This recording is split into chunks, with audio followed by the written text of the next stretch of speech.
কোরবানির বাজারে যদি গরু বিক্রি করতে নাও, বিক্রি যদি না হয়, রশিটা গলায় পেঁচায় দিলে গরুটা মালিকের আগে আগে বাড়ি চলিয়া যায়।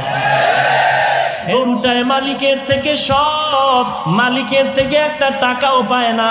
গরুটা দিয়ে তাকায় দেখ, ঘুমানোর জন্য একটা আরামের বিছানাও গরুটায় পাইল না। কই গোয়াল ঘরে শোয়ায় রাখলো, তাকায় দেখো গরুটা কত কষ্টে সেখানে রাত্র কাটায়। মশার কারণে ঘুমাইতে পারে না, ভালো বিছানার কোনো আয়োজন নাই। এরপরও গাভীটা সারাটা রাত সজাগ থাকে, বাচ্চারে দুধ দিতে পারে না।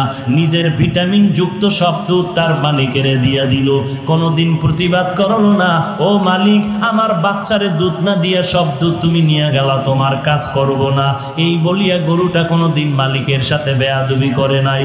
কোরবানির বাজারে যদি গরু বিক্রি করতে নাও, বিক্রি যদি না হয়, রশিটা গলায় পেঁচায় দিলে গরুটা মালিকের আগে আগে বাড়ি চলিয়া যায়।